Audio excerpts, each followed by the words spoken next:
지금까지 로마서 본론으로는 이제 하나님의 진노, 하나님의 은혜를 보았습니다. 그리고 로마서 본론의 이제 세 번째 주제로 이제 넘어가는 거예요. 이제 큰 제목으로는 하나님의 계획이라고 이제 제목을 붙여봤습니다. 이 로마서 9장, 10장, 11장입니다. 근데 사실 여기서 주된 주제는 이스라엘입니다. 왜 이스라엘인가? 하나님의 택하신 목적이 무엇일까? 하나님이 이스라엘을 버리신 건가? 하나님의 이스라엘을 향한 마음은 무엇일까? 도대체 앞으로 이스라엘은 어떻게 될 것인가? 하나님의 계획은 무엇인가? 그리고 이런 질문들 가운데 놓인 이방인들은 그럼 이런 내용으로 9장에서부터 11장까지 쭉 이어지는 겁니다. 시간적 개념으로 치면 이스라엘의 과거, 현재, 미래를 9장, 10장, 11장에서 다루고 있다고 보시면 됩니다. 근데 우리 중에 이스라엘 사람은 없잖아요. 그죠? 우리 이스라엘, 유대인이 아닌데 그럼 9장부터 11장까지는 우리에겐 해당 사항이 없는 말씀이 아닌가? 그냥 건너뛸까? 라는 생각을 할 수도 있죠. 그러나 건너뛰긴 어딜 건너뛰나요? 이제 하나님의 말씀인데. 그죠? 9장부터 11장에 그 하나님의 계획이 기록됩니다. 그리고 하나님의 심정이 나타나죠. 구원의 계획, 하나님의 구원의 청사진과 하나님 백성들에 대한 심정이 드러납니다. 그럼 우린 귀를 쫑긋 해야겠죠. 아버지의 계획, 아버지의 마음이니까요. 본문 말씀을 너무 인위적으로 우리에게 적용하지 않겠습니다. 예를 들어서 이스라엘을 교회로 옮긴다거나 이렇게 우리한테 더 막 억지로 이렇게 껴맞추려고 하지는 않겠습니다. 그냥 말씀 그대로를 좀 깨달음으로 하나님의 계획, 그분의 마음을 순수하게 받아들이는 저와 여러분에게 주님의 이름으로 축원합니다. 먼저 서론격으로 이제 바울은 이런 주장으로 9장을 시작합니다. 바울의 이 주장은 이제 자신의 진지함을 보이고 그의 서신을 읽는 자들로 하여금 자신의 본심을 믿도록 설득하기 위한 거예요. 본문 1절에 나오고 있죠. 내가 그리스도 안에서 참말을 하고 라고 합니다. 그리스도 안에서. 바울은 자신과 그리스도의 관계, 그리스도의 임재 안에서 참말을 한다고 하는 거예요. 그리스도가 보증하신다는 거죠. 또 반복해서 내가 거짓말을 아니하노라. 참말임을 다시 강조하고 있어요. 이게 지금 과장이나 위선이 아니라는 겁니다. 그리고 내 양심이 성령 안에서 나와 더불어 증거하노니 라고 해요. 지금부터 내가 진술하는 것은 정말 참되고 진실된 것임을 내 양심과 성령으로 증거한다는 겁니다. 도대체 바울이 무슨 말을 하려고 이렇게 강조하고 자기의 진정성을 내보이고 거창하게 시작하나 싶죠. 다름 아니라 바울에겐 큰 근심과 또 마음에 그치지 않는 고통이 있다는 겁니다. 방금 전 8장 결론 부분에서 아주 자신감 있게 단호하게 대답할 수 없는 5가지 질문을 세상에 선포하던 바울의 모습은 어디론가 사라지고 큰 근심과 고통이 있다는 겁니다. 바로 형제 곧 고륙의 친척을 향한 애타는 사랑을 갖고 근심과 고통을 겪는 겁니다. 3절이죠. 나의 형제 곧 고륙의 친척을 위하여. 바울의 형제 곧 고륙의 친척이 누군가요? 유대인입니다. 이스라엘 백성이에요. 바울이 그리스도를 만난 후 끊임없이 바울을 때리고 돌로 치고 가두고 죽이려고 쫓아다니던 고륙 유대인인 겁니다. 그런 유대인을 바울이 사랑한다고 하니까 거짓말이다. 자기가 무슨 성인군자인 양 위선을 떤다고 할까봐 앞서서 바울의 자신의 마음이 참이라는 것을 강하게 주장하면서 시작한 거예요. 그들은 바울을 죽이려 하였지만 이루 형언할 수 없는 핍박을 하였지만 바울은 그 죄는 미워하되 그 사람에 대한 긍휼함을 떨칠 수 없는 겁니다. 아니 떨친다기보다 자신이 저주를 받아 그리스도에게서 끊어질지라도 그들이 예수를 믿고 구원받기를 간절히 원하는 거죠. 바울의 이 긍휼함, 이 사랑이야말로 아무 공로 없이 은혜로 구원받은 그리스도인들이 그 은혜를 제대로 가슴에 품고 있다면 가질 수밖에 없는 그 긍휼함, 그 사랑인 거죠. 혹시 지금 우리가 예수 믿는다는 이유로 핍박받고 또 멸시하고 핍박하고 멸시하고 또 조롱하는 혹시 가족이 있나요? 친구가 있나요? 차별금지법을 만들어 궁극적으로 교회에 대적하려는 사람들이 있나요? 이데올로기에 붙잡혀 교회를 부수는 사람들이 있나요? 바울에게 한 그 유대인만 할까요? 기독교인들을 고소하고 로마 정부에 넘겨져 사자밥, 십자가형 그 앞에서 기뻐하는 그 유대인만 할까요? 바울은 그들이 구원만 받는다면 자신이 저주를 받아도 좋다고 할 정도로 그들을 사랑하는 겁니다. 왜요? 자신이 받은 사랑, 그 은혜가 너무 크기 때문이죠. 성도 여러분 명심해야 합니다. 우리는 그리스도인은 악과 죄에 대하여는 분연히 일어나 노라고 우리의 입장을 명백히 밝혀야 하지만 그 악과 죄에 갇혀 있는 사람은 긍휼히 여기고 사랑해야 하는 거예요. 우리가 노아의 방주에 탄 사람이 이미 확실하다면 공중권세 잡은 세력의 종로로 타며 여전히 방주 밖에서 먹고 마시며 세상의 홍수에 휩쓸리는 고륙을 보고 어찌 그물을 던지지 않을 수 있느냐 말입니다. 지금 바울의 심정이 그러한 거예요. 참으로 은혜를 받은 자인 겁니다. 근데 바울이 더 고통스러운 것은 이스라엘 사람들이 독특한 특권들 때문에 더욱 그런 거예요. 4절, 5절이에요. 바울은 이스라엘 사람의 특권 8가지를 언급합니다. 양자됨, 영광, 언약들, 율법, 예배, 약속들, 조상들, 육신으로 그리스도가 그들에게 나심이에요. 이렇게 8가지예요. 양자됨, 출애굽기 4장 22절, 이스라엘은 내 아들 장자라. 예레미야 31장 9절, 나는 이스라엘의 아비요 라고 하셨습니다. 또 영광, 신의 산에서 하나님이 임재하시고 성막에서 또 성전에서 하나님은 임재하여 그들을 만나 주셨습니다. 언약들, 아브라함과 언약을 맺으시고 이삭, 야곱과 또 모세와 다윗에게 계속하여 언약하셨습니다. 율법을 세우신 것, 하나님의 음성으로 말씀하시고 그분의 손으로 직접 쓰신 하나님의 독특한 계시가 있었습니다. 예배, 하나님은 이스라엘 사람들에게 제사장과 희생 제사들에 대한 자세한 내용을 알려주시며 하나님 앞에 나와 하나님을 경배할 수 있도록 하셨습니다. 약속들, 하나님 이스라엘 백성들에게 얼마나 많은 선지자들을 보내시며 약속들을 하셨나요? 그리고 그 선지자들의 입을 통해 메시아가 오실 것임을 약속하셨습니다. 조상들, 아브라함과 이삭과 야곱뿐만 아니라 12지파의 조상들과 모세, 여호수아, 사무엘, 다윗과 같은 위대한 조상과 전통을 가졌습니다. 그리고 마지막 가장 중요한 특권, 육신으로 하면 그리스도가 그들에게서 나셨습니다. 신약의 시작인 마태복음은 바로 예수 그리스도의 족보로 시작하잖아요. 이 8가지 특권은 이스라엘 외의 세상 어느 나라, 어느 민족도 가져보지 못한 것이었죠. 그런데 이런 8가지의 복, 특권을 가지고 또 오랜 세월 동안 메시아가 올 것을 준비한 이스라엘임에도 불구하고 그들이 완악하게 된 것을 어떻게 설명할 수 있느냐는 말이에요. 바울은 깊은 근심과 고통, 긍휼함과 사랑 속에서 하나님의 뜻, 하나님의 섭리, 계획을 구하였던 겁니다. 그리고 4가지 질문을 던집니다. 첫째, 하나님의 약속이 폐하여졌느냐라는 질문입니다. 그 내용이 6절부터 13절까지. 둘째, 하나님이 불의하신가? 14절부터 18절까지입니다.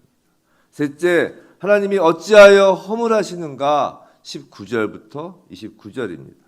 마지막으로 넷째, 그러면 우리가 결론적으로 무슨 말을 할 것인가? 라는 질문입니다. 30절부터 33절입니다. 각 질문에 해당하는 첫 절을 보면 각 질문이 그 본문에 나와 있어요. 6절, 14절, 19절, 30절입니다. 이 질문들을 통해 바울은 이스라엘을 설득하고자 하는 거예요. 첫 번째 질문. 하나님의 약속이 폐해졌는가? 입니다. 이스라엘은 그렇게 얘기합니다. 우리가 선택권을 못 받았다고 한다면 그럼 하나님의 약속이 폐해졌느냐? 라고 질문하는 거죠. 그냥 보기에는 이스라엘에게 하신 하나님의 약속이 폐하여진 혹은 말 그대로 정말 무너진 것처럼 보일 수 있습니다. 하지만 하나님의 말씀이 폐해졌기 때문이 아니라는 거예요. 6절입니다. 그러나 하나님의 말씀이 폐해진 것 같지 않도다. 이스라엘에게서 난 그들이 다 이스라엘이 아니다. 이스라엘에게서 난 그들이 다 이스라엘이 아니요 라고 하는 거예요.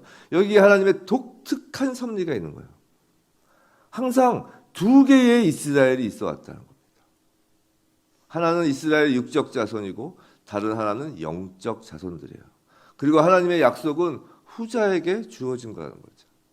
바울은 이제 하나님의 이 섭리를 설명하고 입증하기 위해 잘 알려진 두 개의 구약 내용을 소개합니다. 첫 번째는 아브라함의 가족에 관한 것이죠. 이것이 7절부터 9절까지예요.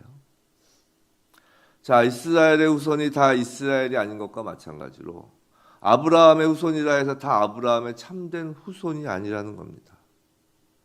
성경 창세기 21장 12절 말씀처럼 이삭으로부터 난 자라야 내 씨라 불리리라 하셨으며 아브라함의 다른 아들인 이스마엘로부터 난 자는 아니라는 거예요. 하나님의 자녀이자 아브라함의 씨라고 부를 수 있는 사람은 육신의 자녀가 아니라 약속의 자녀, 곧 하나님의 약속의 결과로 난 자들인 거라는 거죠.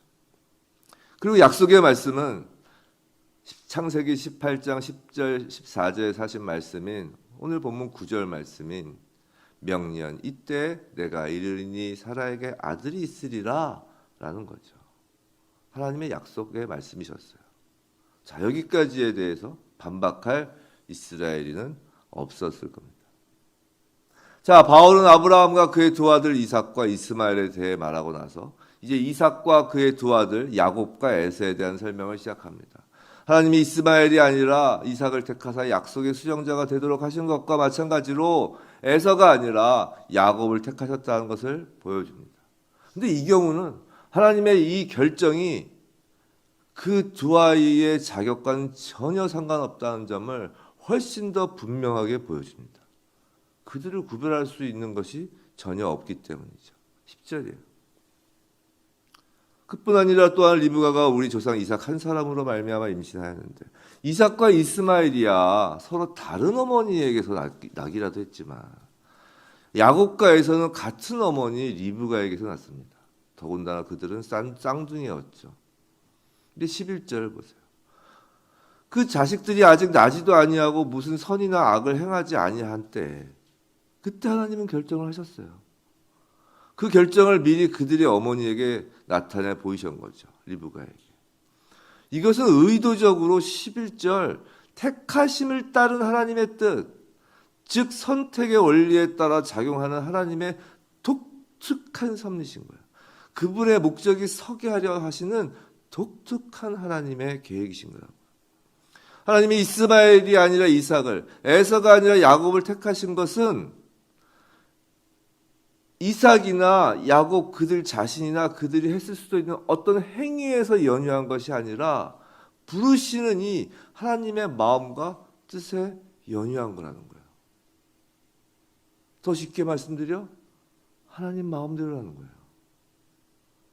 내가 좋아서라는 거예요. 다른 이유가 없다라는 거예요. 바울은 이 논중의 마지막 도장을 찍듯이 두 개의 성경 구조를 매듭했습니다. 12절 13절이에요. 창세기 25장 23절 말씀을 인용한 거죠. 큰 자가 어린 자를 섬기리라 하는 약속의 말씀으로 야곱을 에서 위에 놓는 겁니다. 말라기 1장 2절에 나오는 말씀입니다. 내가 야곱은 사랑하였고 에서는 미워하였다라는 말씀.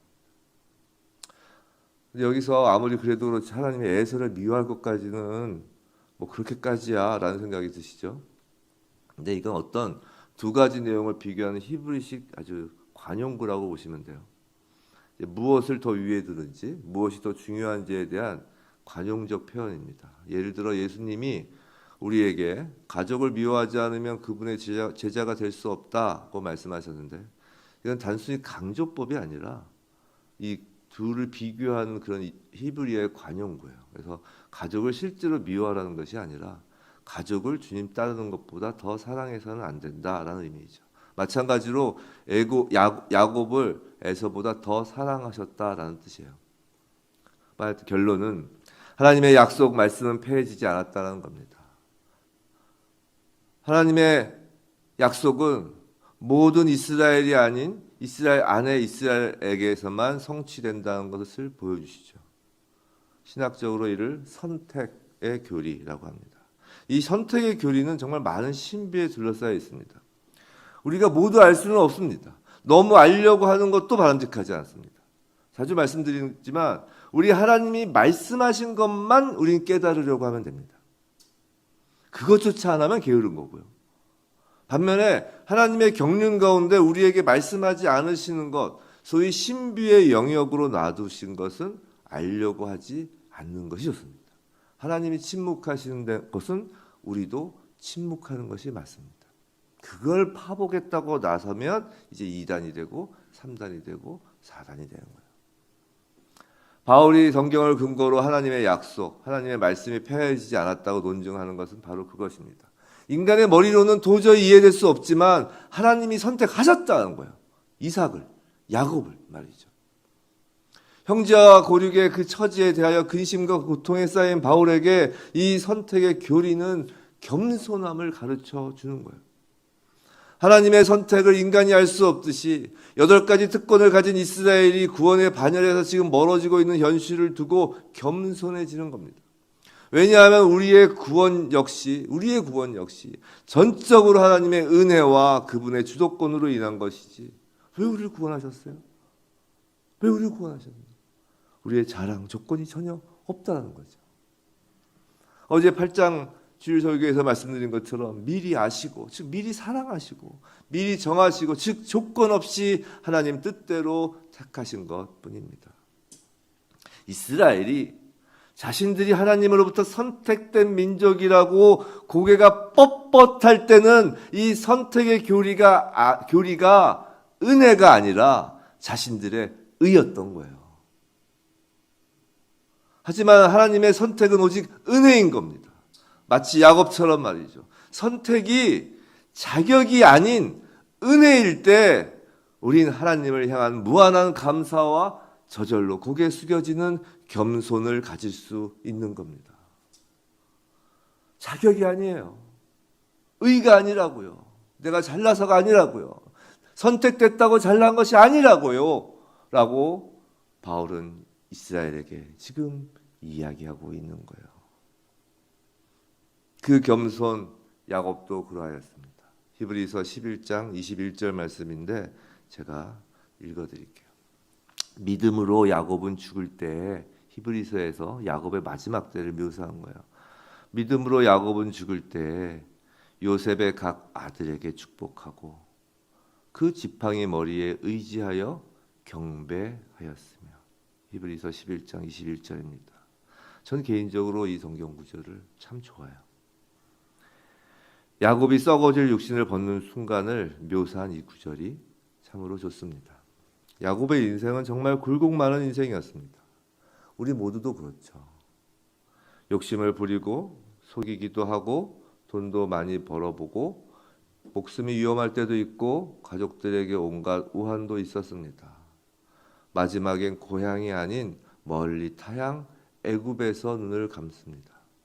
참으로 곡절도 많은 인생입니다. 근데 그의 마지막은 그 지팡이 머리에 의지하여 경배하였다고 합니다. 여기서 지팡이는 목자들이 양을 칠 때 그 지팡이죠. 모세의 지팡이, 아론의 지팡이와 같이 하나님의 도우심과 하나님의 영이 함께 하심을 상징하죠. 또한 하나님의 택함, 하나님의 뜻을 세우심을 의미합니다. 마지막 순간까지 지금껏 택하시고 돌보시고 지켜주신 그 하나님이라는 지팡이 그 머리에 의지하며 하나님께 경배하는 야곱의 겸손함. 이스라엘은 그저 은혜로 택함을 받은 것일 뿐 야곱은 그 은혜를 아는 자로 눈을 감은 겁니다. 야곱이 누군가요? 야곱이 이스라엘이에요. 이스라엘도 야곱이 그렇게 하나님을 마지막 경배하며 눈을 감았던 것처럼 이스라엘도 그렇게 될 것입니다. 하나님을 향한 야곱의 그 겸손, 바울의 겸손, 그리고 우리의 겸손은 하나님의 뜻을 세우심, 그 하나님의 선택에 대하여 그저 지팡이 머리에 기대며 감사, 찬송, 경배할 뿐입니다. 그 야곱의 마지막 모습이 저의 모습이었으면 참으로 좋겠습니다. 여러분의 모습이었으면 참으로 좋겠습니다. 이스라엘의 모습도 그리 될 겁니다. 부디 저와 여러분 모두 오늘 그리고 남은 모든 인생 여정 가운데 언제나 하나님의 그 알 수 없는 은혜, 이해되지 않는 우리를 향한 그 사랑에 감사하며 날마다 하나님을 경배하는 하나님의 자녀로서 살아가길 주님의 이름으로 축원합니다.